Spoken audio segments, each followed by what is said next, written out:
missionário, como é que eu consigo esse título de amigo de Deus ou mantenho uma amizade? Está em João capítulo 15, versículo 14. Ele diz assim: vós sereis meus amigos, se fizerdes o que eu vos mandou. Moisés era amigo de Deus, nós vamos ver já em seguida, porque ele fazia o que Deus mandava. Olha, Moisés tinha tudo para não existir. Eu também tinha tudo, você tinha tudo. É simplesmente um milagre o nascimento. Podíamos ser outro. E no meio de 80 milhões, pelo menos, foi o nosso, aquele bichinho do rabinho lá, que foi lá e encostou no óvulo e entrou. Então aí nós fomos gerados. Direção de Deus, irmãos. Só Deus deu aquela direção no início que nem lembro nada. Será que Ele dá hoje? Claro que dá. Deus quer fazer de você uma bênção. Presta atenção nisso. Não desperdice essa oportunidade. Ainda que até hoje você foi até um perigo para a sociedade, foi uma pessoa que nunca fez nada. Entrega o seu caminho ao Senhor, confie nele, o mais Ele fará. Versículo 15. Já não vos chamarei servos, porque o servo não sabe o que faz o seu Senhor. Mas tenho-vos chamado amigos, porque tudo quanto ouvi de meu Pai, vos tenho feito conhecer. Irmão, está tudo na Bíblia. É só você começar a estudar, vir ao culto, prestar atenção, abrir o seu entendimento, ora por aqui, para aquela bênção. Daqui a um pouquinho você vai se fortalecendo espiritualmente. E o que vai ocorrer com você? Você vai ser essa bênção como Moisés foi. Que bênção que ele foi? É Êxodo 33, versículo 11 em diante. Vamos fazer esse estudo, porque isso aqui vai nos abrir o entendimento. Diz assim: e falava o Senhor a Moisés face a face, como qualquer fala com o seu amigo. Por que Moisés tinha esse privilégio? Porque Moisés fazia o que Deus mandava. Aquilo é um exemplo. Quantas pessoas simples também são usadas por Deus. Pessoas que você não dava nada para ela. Tinha uma senhora, ela morreu uns 3, 4 anos, devia ter mais de 90. Eu a conhecia na casa dela quando eu estava ali com 20 anos. Toda quarta-feira ela abria a casa dela de 6 da manhã até meia-noite. Era um conjunto essencial lá no Jardim Botânico, no Rio. O nome dela era Homera. E ali foi gente importante, ali foi gente desenganada. E ela abria o coração, orava, e depois Deus a usava como profeta. Ela falava muita coisa e as pessoas mudavam. Aqui de São Paulo, não vou falar qual é a família, uma das mais ricas, famosíssima, a matriarca estava no Rio. E a minha tia, que era massagista dela, falou assim: olha, por que você não vai na minha casa, vai ter um culto lá? Eu não gosto dessas coisas. Vai ser bom para a senhora. Tá bom, em atenção a você, eu vou. Quando ela chegou lá, a minha tia abriu a porta, essa senhora era negra, ela olhou assim: eu não gosto dessa pretinha. Aí foram falar, não, ela disse: pode, não é ela mais não, já é o demônio. Fala, demônio, tudo que você quer falar. E o bicho então manifestou e falou. Ela expulsou e a moça ficou, acho que deu até um abraço dela. Houve alguma coisa? Não, aqui não há nada não, Deus está libertando você. E Deus abençoou. Essa dona Homera era uma santa, meu irmão, que não teve projeção. Era quase semi-analfabeto, estudou só o primário e mal feito. Mas na escritura era mestre, era doutora, tinha livre docência na escritura. Ela falava com Deus face a face. Então Moisés era assim. E falava o Senhor a Moisés face a face, como qualquer fala com seu amigo. Depois tornava ao arraial. Mas o moço Josué, filho de Num, seu servidor, nunca apartava do meio da tenda. Olha que lição.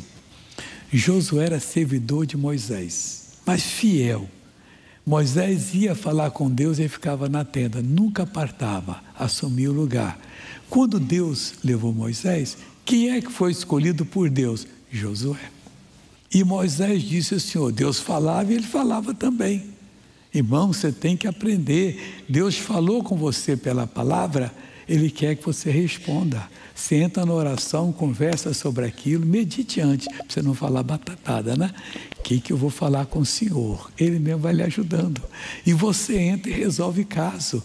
Resolve um divórcio que vai acabar com o seu casamento, do seu filho ou da sua filha. Resolve um problema que está perdurando há muitos anos. Você precisa dar atenção que Deus está falando. Ele pega você que está hoje num monturo, morando num barraco, onde rato passa e às vezes por cima de você, e põe você no meio dos príncipes. E pessoal, mas como é que aconteceu isso? Porque Deus promoveu. Moisés falava, e disse Moisés ao Senhor: eis que tu me dizes, faze subir a este povo, porém não me fazes saber a quem hás de enviar. E tu disseste, conheço-te por teu nome, também achaste graça aos meus olhos. Agora, pois, se tenho achado graça aos teus olhos, rogo-te que agora me faça saber o teu caminho, e conhecer-te-ei, para que ache graça aos teus olhos. E atenta que esta nação é o teu povo. Olha que coisa séria. Era um capitão, um chefe da nação, Moisés ali. Mas nunca usou esse nome. Está levando o povo. E falando com Deus assim, atenta, preste atenção, que este é o teu povo. Disse, pois, irá a minha presença contigo para te fazer descansar. Olha bem. Que Moisés, então disse-lhe, se a tua presença não for conosco, não nos faça subir daqui. O homem estava decidido, pessoal, porque Deus deu promessa, então vai cumprir a promessa. Quando Ele dá uma promessa para você, Ele está na sua mão, Ele cumpre, como Jacó lutou com o anjo e prevaleceu. Como, pois, se saberá agora que tenho achado graça aos teus olhos, eu e o teu povo? Acaso não é por andares tu conosco? Separados seremos, eu e teu povo, de todo o povo que há sobre a face da terra. Então disse o Senhor a Moisés, farei também isto que tens dito, porquanto achaste graça aos meus olhos e te conheço por nome. Acabou. Essa amizade nós precisamos. O filho, a filha desviou, o pai e a mãe desviaram, o tio, a empresa não está bem, sei lá, mais alguma coisa. Aí você vai orando e Deus vai abrindo a palavra, mas Senhor, Jesus disse, quando você quiser orar, entra no seu quarto, fecha a porta, tranque e fale com Deus tudo que você precisa. O que você falar com Ele, em segredo Ele vai recompensar você. Deus, eu preciso. Uma oração dessa, irmão, tem hora para começar, não tem hora para terminar. Um dia desse eu falei com Deus, estou precisando do passado, que eu passava pelo menos 2 horas orando, e o Senhor me usando. Agora eu estou com muita atividade, estou orando mesmo. Deus, tira essas atividades, me dá sabedoria para poder passar mais tempo contigo. Porque como é que eu vou alimentar você se o meu ser está vazio? Ou esse programa é de sábado. Amanhã, vou dizer, amanhã é domingo, né? No domingo próximo. Mas nós estamos gravando aqui no domingo. Então, nesse domingo, nós vamos fazer a Santa Ceia. 7 cultos. Eu faço 7, 9 e 11. Qual o melhor? Eu acho que é o culto você vem em jejum. Faz um propósito com Deus e venha. Eu vou fazer, Deus. Depois você me conta se funcionou. Não tem barreira do inferno, ataque do diabo, que segure um filho de Deus quando ele sai com a bênção do Senhor. Eu vou fazer 7, 9 e 11. Aí passou já, faz 14, 16, 18 e 20 horas. Mas não podendo vir 7, vem às 9 e tal. Mas traz a família. Eu sempre queria levar uma pessoa à igreja, estava sempre evangelizando, e era difícil, a pessoa era arredia. Hoje todo mundo já gosta dos evangélicos. O nosso programa fez o evangelho mostrar o que ele é: simpatia de Deus com a humanidade, paciência de Deus, fidelidade, ação de Deus em nosso meio, como vamos ver aqui hoje. Amém? Olha, deixa eu falar com você, agora tem outro estudo que eu estou terminando, para depois fazer a oração em nome do Senhor Jesus de Nazaré. Então, glória a Deus que eu já vou entrar. Ezequiel, capítulo 36. Esse é o 6º culto, eu vou terminar. Se eu começasse, que o 7 seria no versículo 1, eu ia não chegar onde cheguei. Então eu orei a Deus e comecei no 33, que diz assim: assim diz o Senhor Jeová. Quando fala Senhor Jeová, é o Senhor dos senhores, porque Jeová em hebraico é Senhor, maiúsculo, né? No dia em que eu vos purificar de todas as vossas maldades. Essa é uma palavra forte. Você sabe por que a gente não tem contato com Deus? Que Deus não atende? Por causa das nossas maldades. Eu não tenho maldade, não minta. Peça a Deus para mostrar. Irmãos, quantas vezes a gente deixa ajudar uma pessoa? Quantas vezes nós discriminamos uma pessoa? Quantas vezes nós perdemos uma oportunidade para ajudar alguém? E ajuda, a gente fecha o coração. Tem uns 8 anos eu saí da sede no Rio, 23 de dezembro. Dei um abraço em todo mundo ali, abraço pastor é assim, né? Oh, Deus abençoe vocês, recebe o meu abraço aqui e tal, é muita gente. Aí saí, peguei o carro e estava muito cheio, falei, eu vou por aqui, um caminho que pouca gente conhece. Quando eu parei no sinal, tinha uns 3 carros na minha frente. Eu vi um senhor pedindo ajuda e ninguém ajudava ele. O coração fecha. Aí, quando foi, ele chegou perto de mim assim, tem alguma coisinha? Eu falei assim, tem, e vou te dar em nome de Jesus. Peguei a nota maior que eu tinha no bolso assim, dobrei, eu peguei a mão dele, segurei, isso é para ajudar você, tá? Mas Jesus quer fazer mais por você. Ele parou assim, meio esquisito, o carro andou um pouquinho e deu uma parada, que o outro parou lá, uns 2 carros assim andaram, e eu olhei para o retrovisor, e aí estava chovendo, ele todo molhado, coitado, sapato todo destruído, e ele mais ou menos 70 e tanto, 80 e poucos anos, pela cor da barba, pela feição dele assim, e ele estava pulando, ele, obrigado, ai Jesus, que coisa bonita, eu podia ter fechado o coração, o outro dá, não vire as costas àquele que te pede, Jesus disse. Aqui ele diz assim, quando purificar é iniquidade, é maldade. Então farei que sejam habitadas as cidades e sejam edificados os lugares devastados. E ele vai falando aqui da terra assolada. Para nós é muito bonito, depois que você assistiu o programa já sabe. Eu já vou entrar aqui no versículo final, que é para você ser abençoado. Eu vou pegar o 37 e vou fazer o 38, que você vai entender. Aqui assim diz o Senhor Jeová, ainda por isso me pedirá a casa de Israel, que lhe o faça. Então, antes dela pedir, já sabia. Ele disse, multiplicar-lhe-ei os homens como ao rebanho. Israel precisava de homens. Ele estava sendo destruído na Babilônia e Deus tinha que abrir uma porta. Irmão, e abriu. E ele multiplicou. O que fez a Babilônia dominar por Nabucodonosor? E os descendentes deles. Os persas entraram e venceram. Entrou um homem chamado Ciro, que Isaías fala dele no livro dele lá, acho que é no 45, por ali. Ele fala dele, que ele libertaria. Ele foi e mandou os judeus voltar para Jerusalém, reconstruir a cidade e fazer dela o que eles queriam. E foi aquela multidão. E multiplicaram rápido.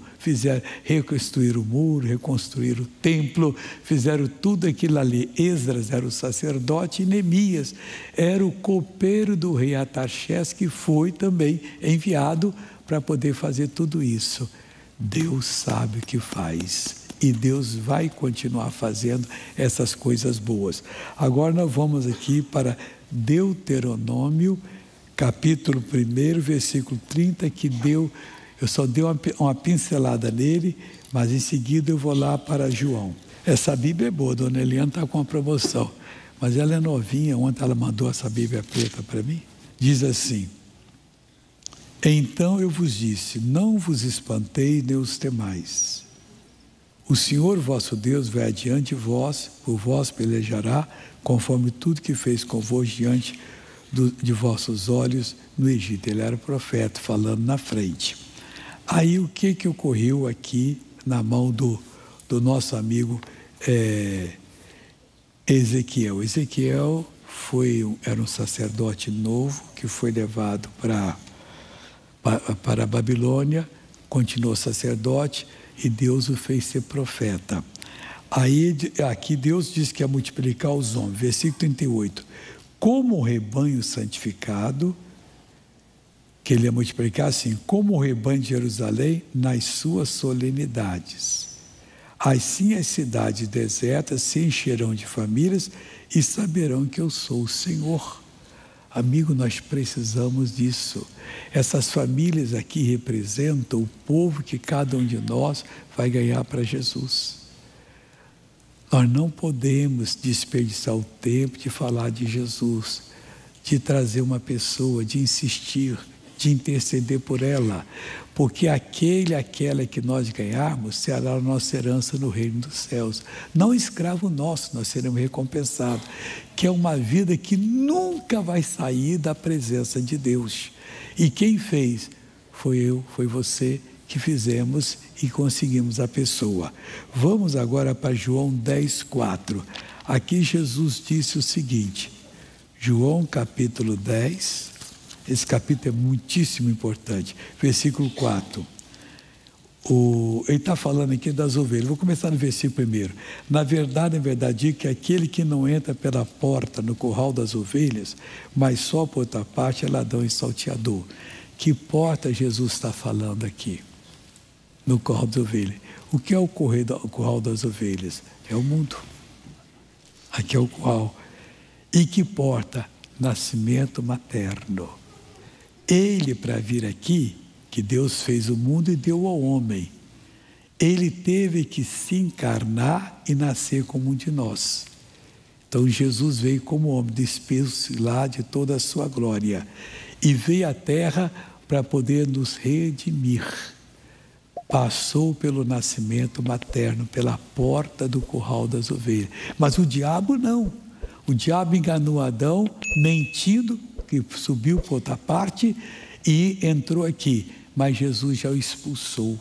Quem é de Jesus não tem que temer o diabo. Ele que nos teme, porque nós somos de Deus e podemos contra ele. Aí diz assim, 2. Aquele, porém, que entra pela porta é o pastor das ovelhas. Oh, glória a Deus, Jesus é o nosso pastor. A este o porteiro abre, as ovelhas ouvem a sua voz e chama pelo nome as suas ovelhas e as traz para fora. Ele chamou a gente, nós saímos daqui, estamos no grupo de Cristo e nunca mais vão ser abandonados. Veja o versículo 4 agora. E quando tira para fora as suas ovelhas, vai adiante delas. E as ovelhas o seguem, porque conhecem a sua voz, mas de modo nenhum seguirão o estranho. Antes fugirão dele, porque não conhecem a voz dos estranhos. Preste atenção. Depois que você passou a ser de Jesus, você vai assistir uma prédica religiosa ou uma defesa religiosa que não é do Evangelho, aí você fica até meio assim. Aquelas explicações lhe enjoam. Elas dão paz bem para o seu coração.